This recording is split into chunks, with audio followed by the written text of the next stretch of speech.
Assalamualaikum warahmatullahi wabarakatuh. Ketemu lagi dengan saya di channel Sbitex Indonesia. Pada kesempatan kali ini kita akan mereview salah satu receiver yang sebelumnya ini sudah pernah kita unboxing. Linknya terdapat di pojok kanan atas, yaitu GT Media V7 Pro. V7 Pro ini merupakan versi kombonya. Seperti yang terlihat, ini merupakan kelengkapan yang kita dapatkan dalam paket penjualannya. Terdapat kabel HDMI, remote control, adaptor, user manual, kemudian kartu garansinya. Nah, untuk remote controlnya adalah seperti ini, desainnya tidak flat seperti pada V8X, V8 Ultra HD, dan seterusnya ya. Dengan desain seperti ini feel-nya sangat enak sekali digenggam. Kemudian untuk tombol-tombolnya juga sangat empuk sekali, tidak licin. Untuk tombolnya terbuat dari karet. Kemudian di sini juga ada lampu LED indikator. Jadi pada saat kita tekan tombol-tombolnya, apabila sudah kita isi baterai, maka lampu ini juga akan menyala. Untuk remote controlnya ini juga memiliki fungsi infrared learning function. Nah, caranya ada di sini ya. Jadi dengan menggunakan fitur itu, maka kita bisa menggunakan remote ini sebagai pengganti remote televisi. Cukup menggunakan satu remote saja untuk televisi dan receiver-nya. Untuk adaptornya menggunakan spesifikasi 12 volt 1,5 ampere. Nah, ini kelihatan pastinya EU plug-in. Dan untuk receiver-nya sendiri warnanya itu adalah hitam, merupakan kombinasi dari hitam doff dan hitam glossy. Glossy pada bagian atas dan sampingnya ini adalah glossy. Nah, seperti yang terlihat ini adalah glossy. Pada bagian atasnya ini terdapat tulisan GT Media. Kemudian di sini juga ada aksennya itu seperti dibulat-bulat seperti itu ya. Jadi ya lebih bagus aja. Dan untuk front panelnya adalah seperti yang terlihat di sini, nanti akan ada terlihat LED indikator, ada tulisan GT Media-nya juga. Untuk sisi sebelah kiri terdapat di sini ada ventilasi udara, kemudian di sisi sebelah kanannya juga terdapat ventilasi udara, dan berikut dengan CA card, jadi slot untuk memasukkan smart card apabila kita menggunakannya.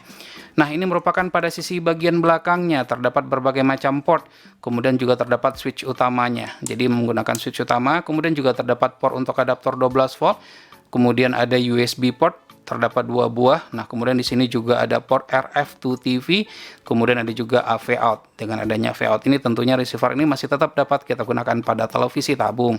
Kabel HDMI, kemudian antena in, dan port untuk LNB in. Untuk sisi bagian bawahnya adalah seperti ini. Lagi-lagi di sini kita dapat menemukan banyak ventilasi udara, dan di sini juga ada hook untuk cantalan apabila kita ingin menaruhnya di dinding.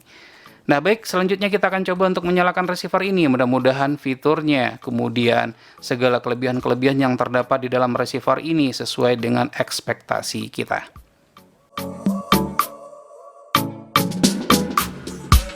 Setelah dinyalakan, ternyata receiver ini membutuhkan waktu booting yang cukup cepat, yaitu di bawah 10 detik saja.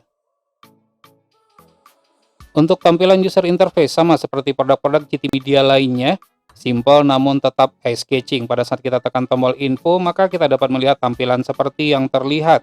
Begitu juga pada saat kita menekan tombol satelit pada remote control. Nah, untuk channel-channel tertentu yang memiliki fitur APG, dengan menekan tombol APG pada remote control, maka kita dapat melihat susunan acara dari channel yang terkait. Untuk perpindahan antar channel pun cukup lancar, smooth, tanpa ada kendala sama sekali. Receiver GT Media V7 Pro memiliki tampilan menu yang menurut saya biasa-biasa saja, namun yang paling penting di sini adalah mudah dalam penggunaannya. Terdapat tab channel, install, system, network. Nah, pada saat kita memilih tab network ini, terdapat hidden menunya. Untuk mengeluarkan hidden menu tersebut, maka cukup dengan menekan angka 6 sebanyak 4 kali. Maka akan muncul pilihan Key-Edit dan CS Protocol. Pertama kita akan lihat dulu untuk Key-Edit. Dapat kita lihat ini merupakan beberapa protokol yang didukung oleh V7 Pro seperti Powerful, Beast, Thunderbird, dan beberapa protokol lainnya.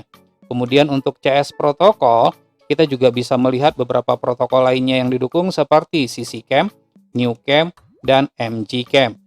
Nah, tentunya tidak sampai di situ saja. Ada juga hidden menu yang lain yang terdapat pada receiver ini, misalnya pada online movie app. Nah, pada saat kita pilih, kita dapat menemukan YouTube. Namun apabila kita menekan angka 5689, maka akan muncul pilihan yang lainnya. Nah, untuk menyembunyikannya kembali, maka cukup dengan menekan angka 5689 lagi. Maka yang akan keluar atau yang akan muncul itu hanya YouTube saja. Kemudian juga terdapat pilihan media dan tools. Nah, pada tools ini terdapat information. Pada saat kita milih information ini, kita dapat melihat informasi dari receiver GT Media V7 Pro. Seperti yang terlihat di sini, untuk softwarenya sendiri ini merupakan software yang terbaru, yaitu tertanggal 16 April 2021. Untuk dapat terkoneksi ke jaringan internet dikarenakan receiver ini tidak memiliki LAN port ataupun built-in Wi-Fi, sehingga untuk dapat terkoneksi ke jaringan internet itu maka kita harus menggunakan Wi-Fi dongle. Nah, ini menggunakan Wi-Fi dongle. Selain menggunakan Wi-Fi dongle, dapat juga dengan menggunakan modem 3G ataupun dengan menggunakan mobile tethering hotspot. Dengan menggunakan receiver ini tidak perlu khawatir apabila sewaktu-waktu biskey dari suatu channel berubah karena receiver ini didukung dengan auto biskey. Tiap Sabtu jam 8 malam di CNN Indonesia. Selain biskey, receiver ini pun juga mendukung auto powerful.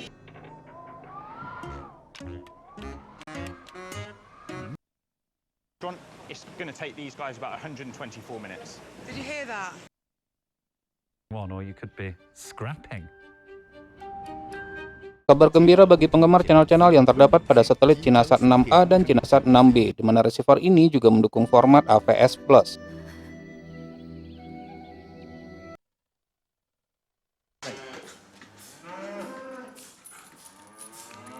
Untuk protokol CC cam cukup stabil dan lancar, detailnya dapat dilihat pada IG kita. Rhinos, the rarest of the rhinos, the black rhino.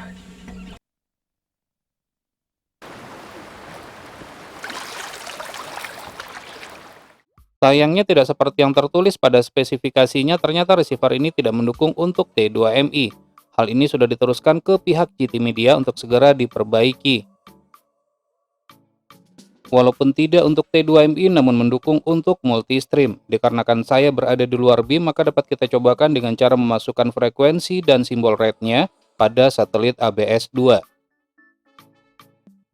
Lalu bagaimana untuk feed siluman dan kodek 422 pada satelit AsiaSat 5?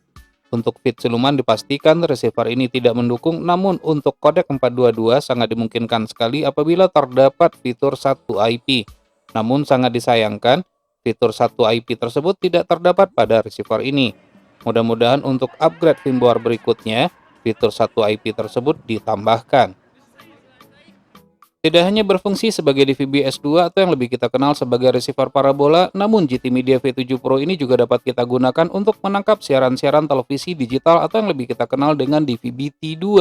Terdapat pilihan terestrial pada menunya, dan bisa kita lihat atau kita temukan pilihan beberapa negara termasuk Indonesia. Negara-negara lainnya dapat dilihat seperti berikut ini. Akan tetapi untuk fitur ini tidak dapat saya cobakan dikarenakan lokasi tempat saya sekarang ini belum terdapat televisi digital. Bagi yang sibuk dengan pekerjaan ataupun kegiatan lainnya, untuk acara-acara favorit yang tidak sempat untuk ditonton, maka tidak perlu khawatir karena receiver ini memiliki fungsi atau fitur record yang dapat merekam acara tersebut, kemudian di saat waktu yang senggang dapat diputar kembali.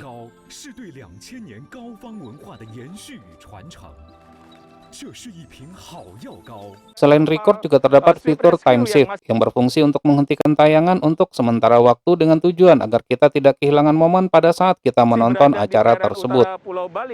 Receiver ini juga dapat kita gunakan sebagai media player untuk memutar koleksi foto, video, ataupun musik yang kita miliki.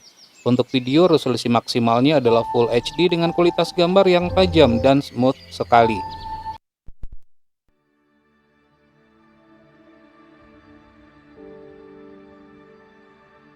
Receiver GT Media V7 Pro ini dibanderol dengan harga 500 sampai dengan 600 ribu rupiah.